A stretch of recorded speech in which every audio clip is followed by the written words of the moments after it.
From Stanford University in Palo Alto, California, this is Democracy Now! We all have the right to know what's in our food. That's why so many consumers say yes to Proposition 37. It gives us the right to know if there are genetically engineered ingredients in our food, with clear information on package labels. Under Prop 37's complex, badly written label regulations, some foods would need special labels to be sold in California, while others would get special exemptions. This illogical, unfair labeling proposition makes no sense.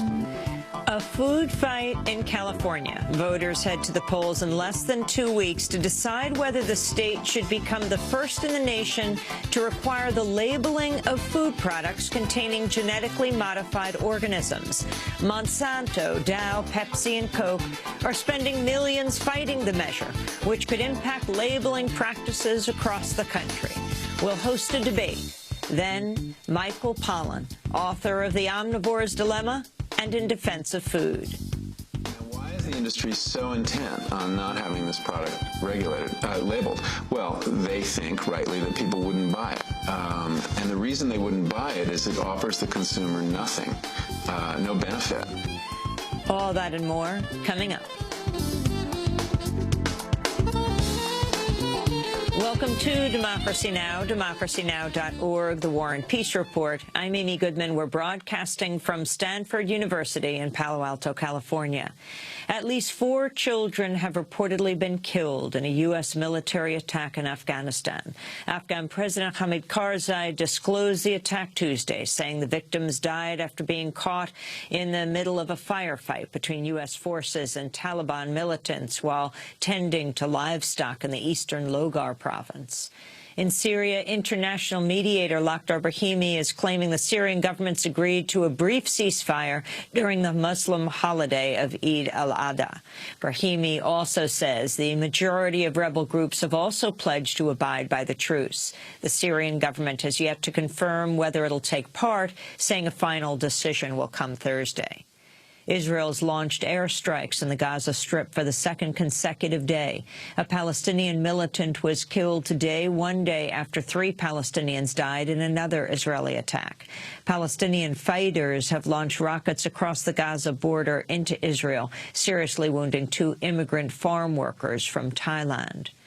Thousands of people surrounded the Spanish parliament in Madrid Tuesday in the latest round of protests against austerity cuts targeting public spending. Spanish labor unions are gearing up for a general strike against the austerity measures set for November 14th, the second general strike in Spain this year. President Obama and Republican challenger Mitt Romney continue to flood a handful of battleground states with less than 2 weeks to go before the November 6th election. On Tuesday, Obama campaigned in Florida before moving on to Ohio, where he said Romney is unworthy of voters' trust. His foreign policies from the 1980s, before the Cold War was over. His social policies from the 1950s. And his economic policies are from the 1920s. He knows he can't sell that, even though those are his positions. So in the closing weeks of the campaign, he's doing everything he can to hide his true positions and tell us what he thinks you want to hear, and then spend most of his time telling you what he thinks is wrong with America. Joe Biden just talked about that, talking about America's in decline. He is terrific at making presentations about stuff he thinks is wrong with America. But he sure can't give you an answer about what will make it right. And that's not leadership that you can trust. Mitt Romney, meanwhile, campaigned in Nevada, telling supporters Obama's campaign is losing steam. Attacks on me are not an agenda. The president, we've gone through 4 debates now. We've gone through 4 debates with the vice presidential debate and my debates. And we haven't heard an agenda from the president, and that's why his campaign is taking on water and our campaign is full speed ahead. The four main third-party candidates, meanwhile, gathered in Chicago Tuesday for a debate moderated by talk show host Larry King. The debate followed Democracy Now!'s three previous Expanding the Debate specials, in which we featured third-party candidates responding to the Obama-Romney debates in real time, which you can see at our website, democracynow.org. The Republican Senate candidate in Indiana has become the latest member of his party to draw criticism for comments about rape, defending his opposition to abortion, even in the case of rape. At a recent debate, Richard Mourdock said that conception by rape is something intended by God. I struggled with it myself for a long time, but I came to realize life is that gift from God, and I think even when life begins in that horrible situation of rape, that it is something that God intended to happen. State Senator Mourdock is currently in a tight race with Democratic challenger Congressmember Joe Donnelly. Mourdock has stood by his remarks, prompting criticism from Republican nominee Mitt Romney. In other news from Indiana, a federal appeals court has blocked a state effort to deny Medicaid funds to the reproductive services group Planned Parenthood. On Tuesday, the 7th U.S. Circuit Court of Appeals ruled Planned Parenthood services cannot be cut simply because it also provides abortions. Critics had warned the move would have left thousands of low-income Indiana residents without medical services.